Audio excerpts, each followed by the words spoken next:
Hi everybody, my name is Jim with Full Moon Adventure Club. Sorry I haven't posted in a while. I had a project that just crushed all of my time, but I really miss sharing cool and exciting stuff with you guys. And I received this little portable solar generator. It's a 500 watt by Baldr, I think is Baldr. It's B-A-L-D-R is how you pronounce it. I'll throw that up there for you. But I've been having a lot of fun with it, and I didn't want to have to send it back, even though my lack of free time has prevented me from doing videos.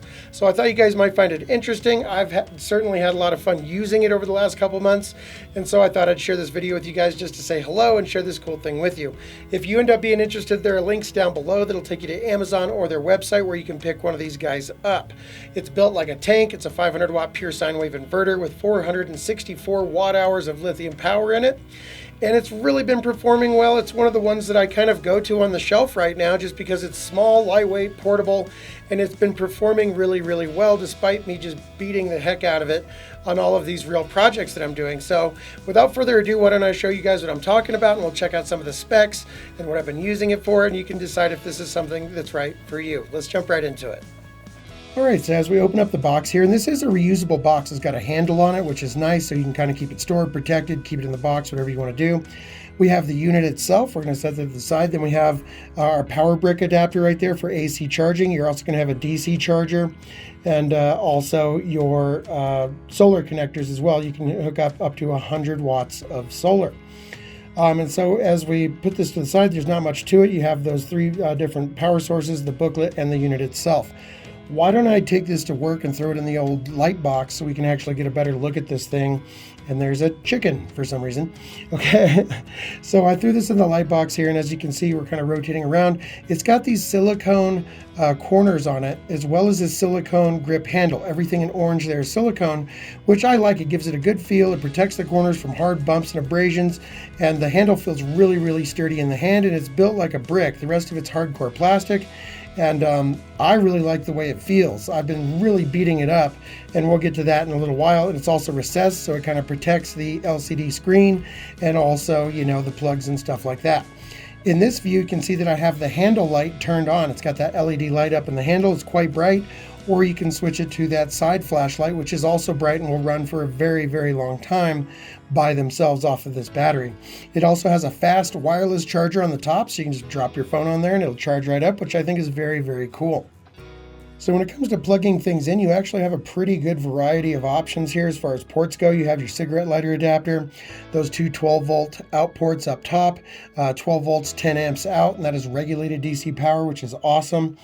Next to that, you're going to have your three USBs. All of those are QC 3.0 super fast charging ports if your cable supports that, which is very, very cool.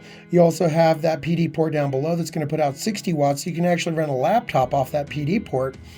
So I thought that was awesome that all of them are QC 3.0 ports. That's great.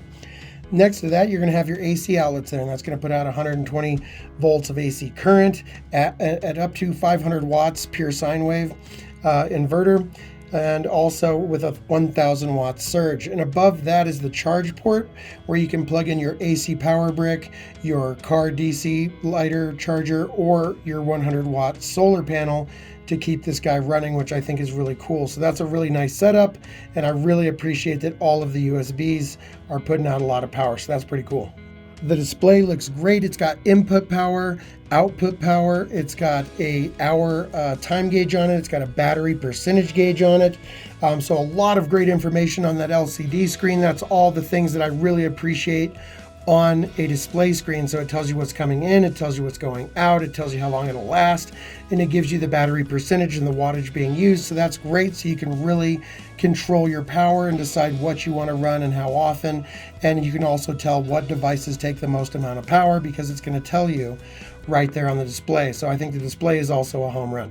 Now again, with the 12-volt regulated power output, that's really important with these units because lithium batteries can go to really low voltages, sometimes far below 12 volts, which is what normal DC things are used to running on, like say in your car, like a fan or any other thing that you can plug into a cigarette lighter adapter.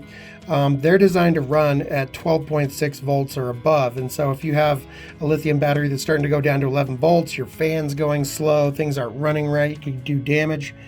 This is regulated, so even when the battery inside is low, it's still producing 13.6 volts of outgoing current to your devices, which will protect them and also keep them running at max power. Say a fan's going to run really fast and put out a lot of air, as long as it's at 13.6 volts. So I thought I'd mention that again, because regulated power output for the DC side is very important.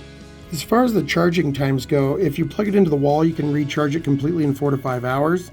It will take a 120 watts solar panel. I said 100 earlier, that's a correction on my part. So it'll take a 120 watt solar panel 6 to 8 hours.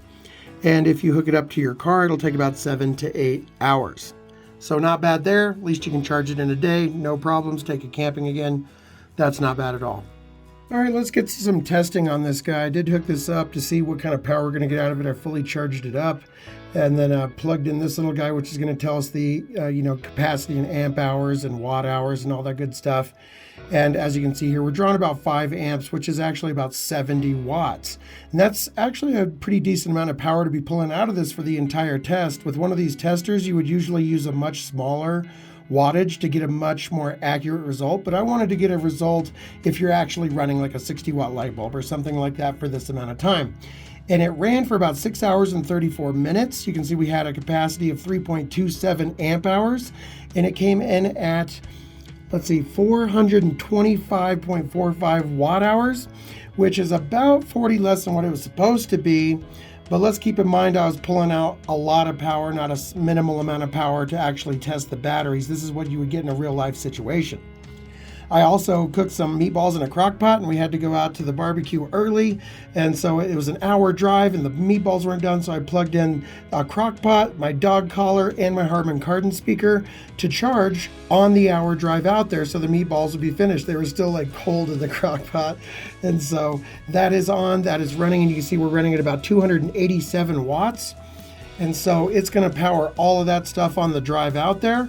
And we're going to go out to this barbecue and see if our meatballs are done. And it is on low. So now that we're out there, the meatballs are done cooking. It is still on low. It's just kind of, the camera makes the light flash, but it is on low. The meatballs are hot, they're ready, they're done.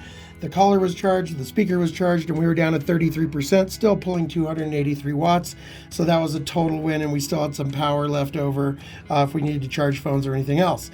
We also set up these 2 Bluetooth speakers for stereo surround for this little tiny TV and an Amazon Fire Stick, so we could watch the game outside, and had a campfire because it was really nice outside and we had friends over and stuff. And so that was really fun to do as well, and it'll do that all night. It ran that at about 56 watts, and it never got below 94. I mean, I think it got down to about 82%, way into the wee hours, but I forgot to actually take a picture of that. But it was still like way above 75% after 4 or 5 hours of watching the game and listening to music. Now, at my friend's house, they actually had a power outage, but they had Starlink, so they had no internet, no phone out there without internet. So we're going to plug in Starlink here, which they had just gotten set up. And it's only using 19 watts right now, but it's going to jump up here in a minute, and I apologize for the bright display. But that Starlink actually goes all the way up to around 120 watts sometimes. There you can see it's kicking in 130, 109, it goes up, it goes down in between that. But depending on the time that it actually stabilizes at, it was able to run their internet for hours. 4 hours until I went home, and it was still going. I just let them keep it overnight, but the power came back on. I also used this on a little kiosk that we needed to set up, and there's no power out there. So this ran the laptop and the tablet, kept them charged. We were out there for about 6-7 hours, and it was only down to about 57% after that. So we were able to use it the second day without even recharging it, which was super cool. Then I also took it out to a construction site where we had to do some concrete work in a crawl space. We had the light on the handle turned on. We had a fan running to keep us cool, and we had a can light going, and that ran for about 4.5-5 hours. No problem at all. And we still had more than half the battery capacity left, which was very cool. And by the way, I'm not sponsored or affiliated with these guys, but they did send me the unit for free. And I got to tell you, I've really been enjoying it. So there you go, guys. I've used it a lot, and it's become one of my favorite little portable generators because it packs a lot of punch. It's been performing very, very well. It feels good, and I've been beating it up left and right, throwing it in the back of my Jeep. I've been using it to work on these projects that I've been doing that's been keeping me away from you guys, and I've really enjoyed it, so I thought I'd share that with you guys. It has really good reviews on Amazon, and nothing has broken on it so far, and I have tested absolutely every aspect of this guy. So I recommend it if this is the size of power unit that you're looking for that would really help you out in your life. I recommend it. It does everything that it says it's going to do, and so far it's lasting really, really well. If I ever have a problem with one of these, I will update the description in the link below to tell you what happened to it. And so always check that description to make sure that there's nothing that I've added further down the line. But I've already had this guy for what feels like months, and I've just been throwing it around and beating it up, and so far it's been really fun to use. So I recommend it. Link in the description below. My name is Jim with Full Moon Adventure Club, and thanks so much for being patient and waiting for me to get back to these videos. They are coming, I promise. So until the next video, thank you so much for watching, and happy camping.